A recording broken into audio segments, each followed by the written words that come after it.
Enquanto falo convosco e vos ouço, eu vou tendo lembranças, memórias vêm até a minha cabeça e naturalmente lembro também da fase da universidade. Eu realmente também não tive a base desenhador projetista ou técnico de obra, físicas e biológicas, totalmente, mas sempre com o sonho de fazer arquitetura. Eu já fui fazer físicas e biológicas querendo fazer arquitetura na universidade.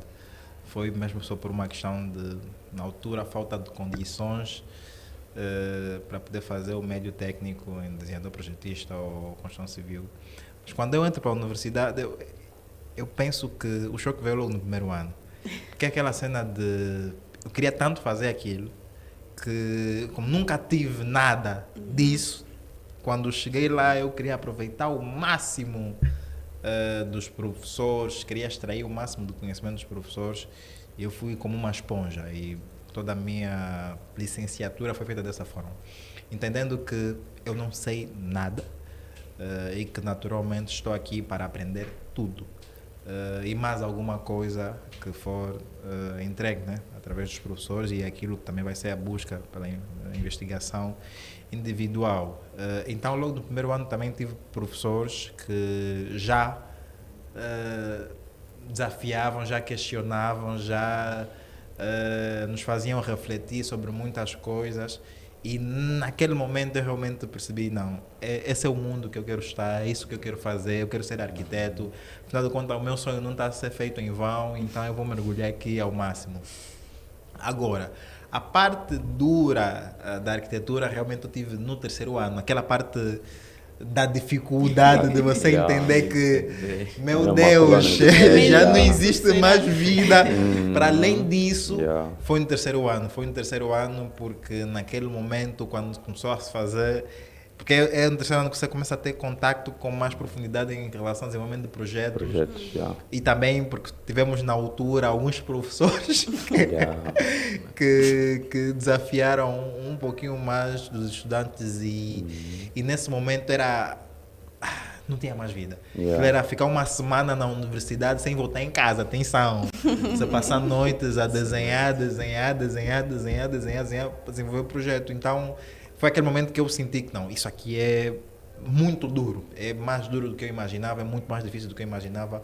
Mas foi bom, porque no final do dia fortaleceu-me enquanto profissional hoje em dia e consegui entender que é na dificuldade que se forja os audazes. Porque senão... E a arquitetura tem isso, e ela é uma linha muito tênue. A Flávia falou sobre a ansiedade. E se você não consegue se manter nesse ponto de equilíbrio, ou você vai aqui para o lado da ansiedade, que vais... Ou você naturalmente vai ficar também muito mais forte enquanto pessoa. Exatamente. Só que você vai carregar alguns traumas para a vida toda. Com atenção, certeza. é um curso que te deixa com alguns traumas, te deixa com alguns sinais. E pronto, isso realmente também afeta muito. E justamente tocando nesse ponto da ansiedade que a Flávia tocou, como é que vocês lidam com isso? Como é que vocês lidam com... Como é que está a vossa saúde Como é que está a mental? vossa saúde Isso não mental? existe. Como é que vocês... Já ouvi falar? Como é que vocês lidam com a pressão do curso? Um curso. Olha, eu descobri no meu terceiro ano que tenho TAG, que é transtorno de ansiedade generalizada, que é quando tu ficas ansioso por tudo e por nada. Não podes dizer, olha, vamos sair, já vou ficar ansiosa, olha, tenho um projeto para entregar amanhã, não vou conseguir dormir, olha, o projeto não está a dar certo, não vou conseguir dormir. Então, a minha ansiedade, até os meus colegas dizem que, de certa forma, é positiva porque não me permite procrastinar. Porque se eu não conseguir entregar aquele projeto da forma que eu quero, eu não vou dormir em condições, não vou. Mas tenho lidado, tenho apoio da minha família, obviamente, tenho buscado ajuda, reduziu um pouco, então o nível reduziu, digamos que reduziu de maneira significativa, mas ainda continua aqui e acho que vai continuar até, sei lá, né? Então, a arquitetura vem acompanhada com algumas coisas que infelizmente não estão no nosso controle. Os danos colaterais. Acho que devia ter acompanhamento psicológico, né, Armando? No teu caso, Devia ter um como é que manual, estás? pelo menos. Como é que estás quanto a isso? Não, é que nem aquele meme do piloto que já está no ar e ele está vendo o manual de como pilotar. É meio isso. Não, mas eu lido com isso utilizando as outras áreas que eu me interesso muito. Porque eu sempre gostei muito de filosofia. Então, eu passo muito tempo conversando comigo mesmo sobre qualquer coisa e diversas coisas. Normalmente isso me ajuda muito a acalmar, porque eu tenho muito do que a Flávia estava a dizer. Às vezes estamos aqui, olha, amanhã vamos sair, a minha mente começa a rodear, ela só vai querer pensar naquilo. Então eu comecei a criar um hábito de sentar e comigo mesmo ter uma conversa descontraída sobre aquilo e sobre qualquer outra coisa. Isso sempre ajudou à procura de outras coisas para fazer, de outros hobbies, porque, por exemplo, eu amo muito cinema. E eu uso isso muito como eu uso isso muito como um escape, que eu vou fazer um projeto, preciso descansar, vou assistir um filme. Vou fazer um projeto, preciso descansar, eu sento e começo a pensar sobre um assunto aleatório, pesquiso sobre um assunto aleatório e isso ajuda muito a manter a minha mente calma em relação à arquitetura especificamente, a busca de outros pontos. Mas sempre ligado à arte. Então. Sempre ligado à arte. Por acaso há dias eu vi e eu recomendo, há uma matéria que está disponível no RTP Play que fala sobre a saúde mental dos estudantes de arquitetura. Devido à pressão excessiva que os mesmos sofrem, né? Ou que nós acabamos por sofrer durante o nosso percurso acadêmico, realmente é uma pressão muito grande, porque a arquitetura tem que lidar com uma série de aspectos, sejam sociais, sejam técnicos, sejam criativos, e que eles têm que estar alinhados. E por parte dos docentes há também uma grande exigência, né? Embora, pronto, isso também vamos falar lá à frente, se a exigência tem diminuído ou não, ou nem por isso, mas eu acho que a maior exigência é de nós mesmos. Eu me lembro que eu tinha um problema muito grande, até hoje tenho, que é o perfeccionismo, né? Às vezes eu estou no estado de flow e as coisas fluem assim rápido e consigo extrair o máximo da criatividade. Acontece cada vez mais raramente, né? Pronto. Mas quando isso não acontece, quando não estou nesse estado, eu tendo a não me sentir satisfeito com nada do que eu faço. Então, o meu grande adversário no tempo da universidade nem era a procrastinação, às vezes. Era realmente essa insatisfação. Eu nunca estava... Eu podia ficar metade do tempo que davam para desenvolver o projeto só nas fachadas. E quanto mais... eu tive alguns professores que me estimulavam isso. Quanto mais professores me estimulavam isso, sugeriam ideias, mas eu queria explorar e às vezes andava em círculos. Às vezes tu vais criar diversas variações, umas 20 variações daquela fachada, depois vais voltar na primeira que você criou e falar, se calhar essa primeira. É melhor do que eu pensei. Isso realmente foi um dos grandes problemas que eu tive na universidade. Há dias vi um corte no YouTube que falava sobre a música, acho que é Billie Jean, sim, acho que é Billie Jean, do Michael Jackson, que eles fizeram, o produtor estava a dizer que ele e o Michael fizeram mais de 200 versões de masterização daquela música. E depois, junto com o Quincy Jones, que era o produtor do Michael, voltaram na primeira versão. Foi a versão que saiu. Então, as pessoas conhecem essa música. A primeira versão, eles criaram 200. Mas, às vezes, é necessário explorar ao máximo essa nossa criatividade, essa nossa capacidade, mas pode ser perigoso. E isso é um dos grandes adversários também dos estudantes de arquitetura, sim. Perfeccionismo. Saber lidar com isso é muito importante. Mas eu queria recuar um pouquinho sobre essa questão da ansiedade. Sugeriste a matéria da RTP, por acaso interessante. Reforço aqui a recomendação, também já vi. E eu sinto que existe um ponto a mais nessa questão da ansiedade, principalmente por conta dos tempos atuais. que acontece é que, você já tem a pressão da universidade, do curso, que, nós estamos aqui a dizer desde aquela hora.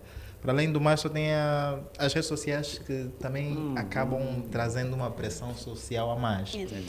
Que eu sinto muito por parte dos jovens aquela ideia de que o que eu estou a ver na rede social é o que é. E naturalmente você começa a se comparar. Ao invés de se inspirar, você se compara. Exato. Porque é aquela história, o palco é sexy, o que todo mundo mostra é só, olha, os resultados, olha, eu sou bom, eu sou aquilo, mas os bastidores ninguém tem acesso. E você tem essa pressão, você desenvolve essa ansiedade da pressão de ser estudante, dos projetos, de várias coisas ao mesmo tempo, que os professores não querem saber se aquele professor deu um trabalho, tem outro trabalho a decorrer, se tem que entregar os trabalhos no time certo. E para além do mais, você se depara depois também com as redes sociais que estão cada dia que passa só nós ficamos naquela cena do scroll e você é bombardeado com uma série de informações a mais que criam um desfoco e aumentam naturalmente a ansiedade. E é sobre isso porque assim, nós já tínhamos redes sociais nessa altura, mas não tão forte quanto agora. E é justamente, eu sinto que se calhar fica um pouquinho mais pesado para a geração atual. E eu queria perceber um pouquinho como é que vocês lidam também com a questão das redes sociais. No meu caso, eu não sou uma pessoa muito ativa, não vou mentir. Não sou uma pessoa muito ativa e desde que ingressei à universidade, então isso piorou. As redes sociais normalmente eu só uso para questões da universidade, questões pontuais, mas uso muito para referências.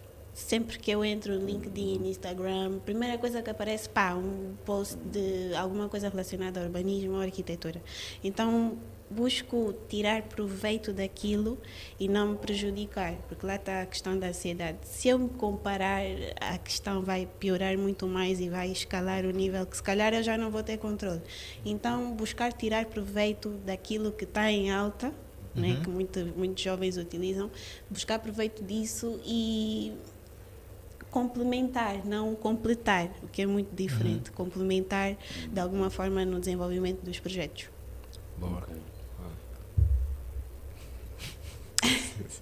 Vamos ver, Fábio, depois fiquei aqui a pensar também um pouco. É que eu acho que eu tive que passar por um processo muito grande de educação das minhas redes sociais. Porque eu também não sou muito ativo nas redes sociais, nunca fui, nunca usei muito. Tanto que quando eu fazia o médio, às vezes as pessoas ficavam a falar de coisas da internet e eu me perguntava, isso é o quê? Isso é o quê? Não estou entendendo se essa nova pessoa que apareceu é quem eu tal. Quando eu entrei para a universidade, eu senti que talvez eu precisaria muito usar as redes sociais para alguma coisa e tal. E quando todas essas redes sociais têm o que o arquiteto Nilson estava a dizer, você vai fazendo um scroll e vai ter sempre o conteúdo que às vezes vai te causar mais ansiedade e tal. Até o dia que eu encontrei um artigo que falava sobre dopamina e tal, entendi. E eu percebi que eu estava a passar por uma situação semelhante. Eu estava vendo que o meu nível de dopamina estavam grandes por causa das redes sociais, estava afetando o meu cansaço, eu estava a ficar mais cansado e tal. Então eu tive que passar por um processo de educação em que eu eduquei as minhas redes sociais a me apresentarem aquilo só que eu quero ver e que eu preciso. Então eu comecei a fazer pesquisas constantes de alguns conteúdos que eu sei que eu necessito, para quando eu acessar qualquer rede social ele já me apresenta aquilo e evitar esses conteúdos que eu sei que não vão agregar em nada e só vão piorar nesses momentos de ansiedade. Foi difícil, longo, mas é possível. Hackear o algoritmo, né? Lutar contra o algoritmo não é fácil. Não é fácil. O algoritmo é lixado. Exatamente. Só aqui, paralelamente, todavia agora um comentário do Tarisso. O Tarisso, que foi o meu colega de turma, ele diz, como é que é? Tanilson, diz no dia que passamos a noite na universidade e eu comi o frango do Gabriel.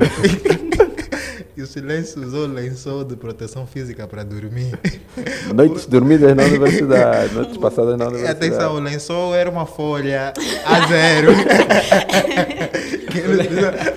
A folha que estava desenhado o projeto, que ele usou para poder dormir. Mas, olha, está aqui um relato. Esse era algo normal para nós. Passamos na universidade a desenhar. Era o normal. Sim, não, era uma drena. A drena daquela época era dormir tomar café. Você dorme com a folha. Nós dormíamos no papelão e o jantar era aquelas maçãzinhas, aquelas... As pequenitas. maçãs se chamam maçãs da Índia. Maçãs da Ok. Esse era o jantar. Então vocês também passaram por isso, esse processo de passar da universidade. Armando, já teve essa experiência? Não? Eu nunca dormi na universidade. O máximo que eu tive foi sair cedo.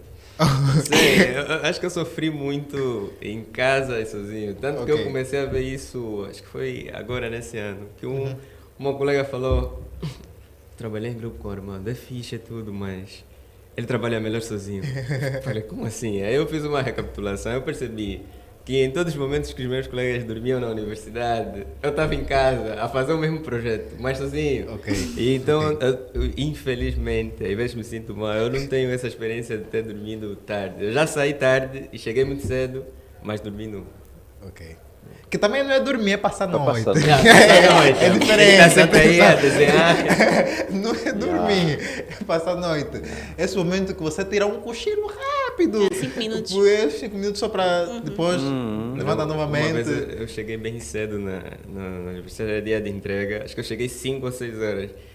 E eu encontrei um colega meu com a folha a zero e um papelão a usar para tapar. Eu olhei para aquilo e falei, meu Deus, olha o curso que nós escolhemos para nos fazer, isso não é normal. É um castigo, completamente.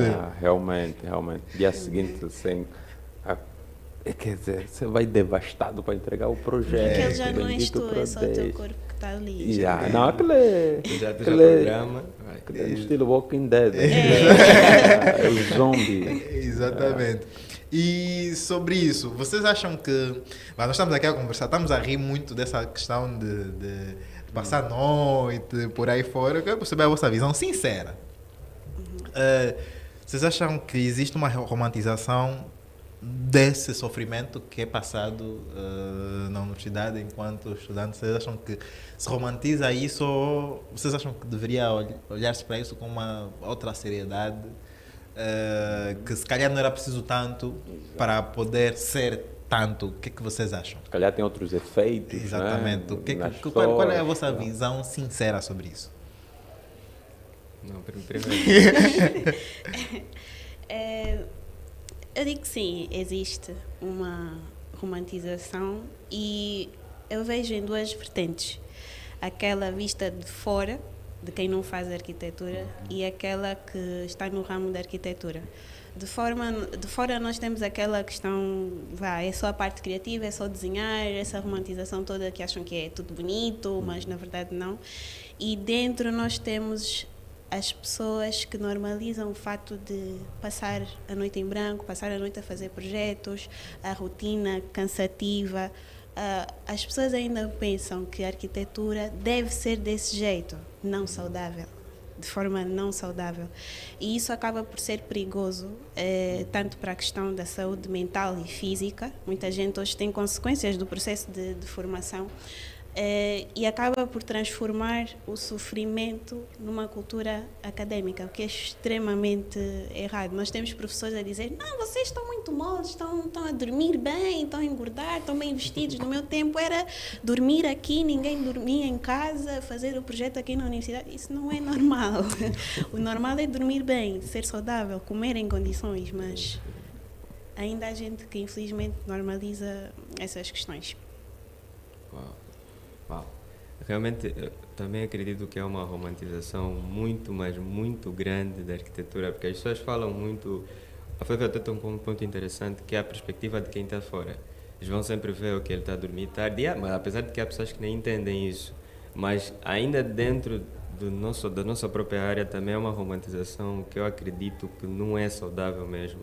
Porque acredito que há um equilíbrio de gerência que, por vezes, não tem como escapar às noites mal dormidas, às vezes comer um pouco mal para conseguir ter tempo.